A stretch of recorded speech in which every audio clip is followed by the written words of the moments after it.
I'm Eden Mary Gator, and I know that so much of our national discussion is geared towards preparing for the future and creating a new and better Bahamas. But I want you to know that the future is already here. So, of course, the question is, how do we equip ourselves right now to embrace our new reality?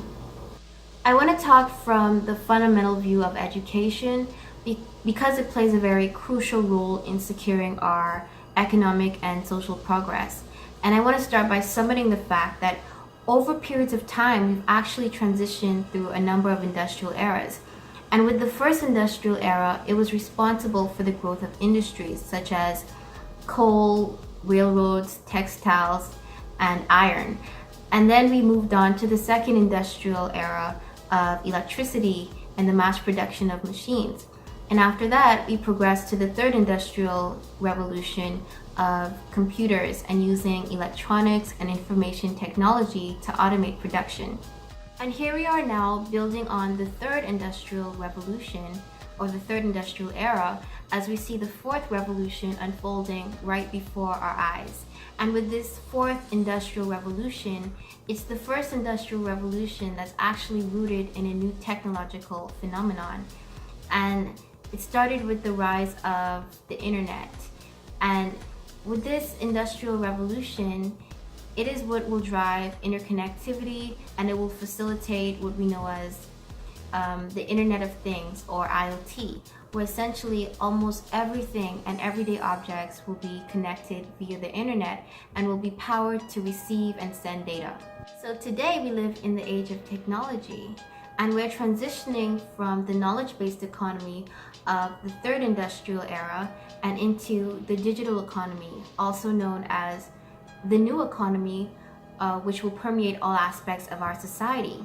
So how we intend to succeed in this new digital environment, it depends greatly on how we use information communication technology, or ICTs, and how we use ICTs smartly to improve learning and to improve the relevance and the quality of our education. So in terms of what we can do right now to enhance our education, we can literally put learning in the hands of all students by putting a tablet device in every student's hand. And bringing devices such as these into the classroom, it provides a unique opportunity for teachers and students to explore transportable learning in and outside of the classroom. And with the various resources that a tablet can deliver, such as text and reference books, audio and video resources, internet research, and specific e-learning applications, essentially what we have is a very versatile learning tool. Not to mention, we can significantly cut the cost of traditional textbooks. Another aspect is to supply internet access to the entire school's campus and to administer the school's network in a way that only enables programs for educational purposes. That way students won't be able to misuse the school's network because they won't be able to access online sites or programs that aren't already pre-approved by the school's administration. Any program or online site sought to be included in the school's network will require approval from the school's administration. And there are software available for learning institutions to manage their school's network in this way.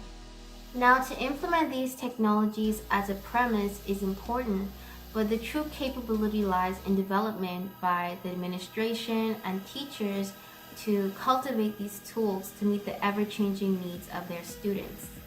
Now, with technology, we need to realize that teachers no longer have the monopoly on knowledge in the classroom, because students have far more access to information and they can easily get knowledge from a myriad of sources. So to simply provide access to technology and information, it's not synonymous with actually transforming the traditional and industrial model of teaching and learning. So instead, we need to thoughtfully cultivate the use of technology in ways that support our learners. And all of this leads us to transitioning to a personalized learning environment. So the old method involves a linear process, or a one-size-fits-all approach, where normally the teacher would introduce new material and the students would all practice this new material, often using worksheets, and then finally they'd all take a test to demonstrate understanding. And the whole class moves on regardless of how many students actually master the material. But with personalized learning, teachers can use software to support data-driven learning like never before. So whether it be through the use of a dashboard on a computer, teachers can actually monitor each student's progress in real time. So you can have a number of students working on different things, and a teacher using this digital platform can see how each student is doing individually and determine how they're doing as a whole class. So instead of assuming that the whole class is on par or the whole class is weak in a certain area, teachers can use their time more effectively to engage students and to provide extra support to those who need it. So the best way to prepare today's students for today's technologically driven world is through personalized learning. And with infinite access to all types of information, teachers are more essential than ever because they can be the guides to shape educational experiences for their students. The role of teachers today is no longer to be the sole keepers of knowledge and to pass it on, but to actually facilitate students on where they can get the right knowledge and how they can synthesize and discern the information that they get. And it's proven that personalized learning creates more engaging and dynamic classrooms that drive academic achievement and personal growth. Also, at best, personalized learning can shift the measure of academic progress from the time spent in the classroom to competencies mastered. So right now, in schools, the time spent learning subjects is constant, while the quality and the level of content mastery vary. But with personalized education, the opposite is true, because the learning time is variable, but the quality and the level of mastery for all students is constant. So learning and advancing through our curriculum should happen when each student has fully mastered targeted objectives and concepts and skills. So personalized education enables each student to progress at their own pace based on demonstrated competencies. And the best way to support that is to give teachers the freedom to come up with unique teaching approaches, so they can come up with new learning methods and even use gamification for new purposes. And instead of using graded assignments and test scores to strictly determine a student's performance, we should focus on the learning experience and use grading and test scores not as a determining factor, but as indicators to measure and improve our own teaching techniques, because that's what truly matters, right? If we can focus to improve the way students learn, for them to actually comprehend the material and master the concepts, then we can prepare them for any test that truly counts. So the key is not only to empower teachers with the tools of ICT, but also with the necessary training and professional development for the successful usage of ICTs in education. Educators require extensive and ongoing training in order to keep up with the evolving technologies and to be able to evaluate and select the most appropriate resources to transform their practices and to become confident users of ICT. Incentives must also be developed in order to promote teacher participation in continuing development. But essentially, when teachers are given the time and the resources to keep their ICT knowledge up to date, they become better suited to use ICT smartly in education and to improve their own lessons. Now, once we establish a strong foundation to unify educational technology and curriculum design and our classroom management and our learning methods, we can support deeper learning. Because when we streamline a student's progress to master concepts, we can focus on project-based learning.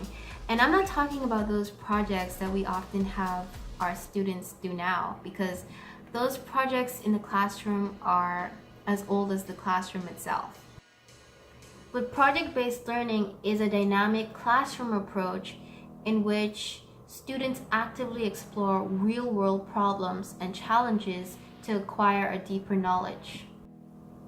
So instead of learning about nutrition in the abstract form, students can become consultants as they create a healthier school cafeteria menu. Or instead of learning from the past from a textbook, they can become historians and create a documentary about an event that changed their community. So this is relevant hands-on learning, and these types of projects is what gives students real-world context for learning, and it creates a strong need-to-know motivation, which is another factor because projects add meaning and it gives students a choice and a voice, once more personalizing the learning experience. So with well-designed projects, students can thoroughly explore topics that they find most interesting, and they can follow their own curiosities to new academic heights. And again, this project-based learning approach, it put teachers in the role of facilitator rather than being the classroom expert. So teachers may benefit from professional development so that they can expand their toolkit of teaching strategies and be able to identify the most appropriate technologies to support it. Today, students will face complex challenges after they complete their formal education. So knowing how to solve problems and how to work collaboratively and think innovatively are becoming essential skills, not only for finding future careers, but also for tackling difficult issues in local communities and around the world. So it's important for students to feel empowered in unfamiliar situations. And with training, it's important for teachers to feel empowered as well as they facilitate students. Gradually, as educators and students become more comfortable leveraging ICTs to support education goals, we can better support student autonomy and give students more flexibility around physical space and learning timeframes and instructional modalities. So essentially, in an ICT-rich learning environment, the classroom may not be a room at all because students can complete assignments and submit it from their mobile devices or their personal computers, and teachers, on the other hand, can handle administrative tasks and they can monitor progress from their computer, and they can provide appropriate support when indicated. So we need to be aware of the emerging reality that the school environment as we know it will extend way beyond the physical classroom. Students will have the flexibility to learn and master concepts at their own pace with access to knowledge resources and teachers to guide them. And they'll be able to do this from pretty much anywhere. So the purpose of actually going to school will be exclusively for collaborative learning and for project-based learning to explore interests and to gain deeper understanding. The remarkable thing to consider is that students will be able to master subjects and advance to higher levels of learning much more rapidly. And even if they struggle in a particular area, this new kind of learning environment compels them to take an active stance towards improving those areas in a way that works best for them. In fact, one of the main goals of a personalized learning plan is to give students flexibility to explore subjects in ways that work best for them. And students will come to understand what their needs are and what their interests and strengths are around academics and cognitive skills and communication and personal development. This in turn helps them to experience learning that is much more relevant and designed to suit their own needs. And when they're now able to assume that kind of vital responsibility, they can take ownership of their education like never before. Naturally, with the support of ICTs, Students will advance through our curriculum at a fast track rate, especially with gamification methods and instructional modules put in place. So when learners have proven to master the competencies of core subjects, we can encourage them, regardless of their age, to excel even further by having them either advance to a higher level of learning or by supporting them as they pursue other subjects that interest them. To a further extent, technology-based learning can foster lifelong learning for continuous development of knowledge and skills needed for employment and personal fulfillment. Now, I want to conclude by saying, I know some may be concerned that technology-based learning could mean having students interact with their devices all day long with little to no social contact or little guidance, but it's on the contrary, because it's proven that for technology-based learning to work successfully, the teachers actually play an integral role in designing and managing the learning environment, and for leading instruction and providing expert guidance and support while encouraging students to take increasing ownership of their learning. Also, technology will help schools transition from a simple classroom environment and into a collaborative learning environment where students can go to engage and be immersed in the knowledge experience. So with this new paradigm of personalized learning, educators have an unprecedented opportunity to redefine their roles and to scale personalized learning like never before. So this isn't about educating more students with fewer teachers. It's about educating the students that we already have with the teachers we already have, but more successfully. And I want to add that we can't just hope for our students to one day realize that they are our nation's future and wait for them to figure out how to act on it. We need to support our students right now by making schools more relevant and more motivating so that this happens naturally. And all of that is facilitated by smarter use of ICTs in education. And at the end of the day, it will contribute significantly to creating the digital Bahamas that we envision for ourselves.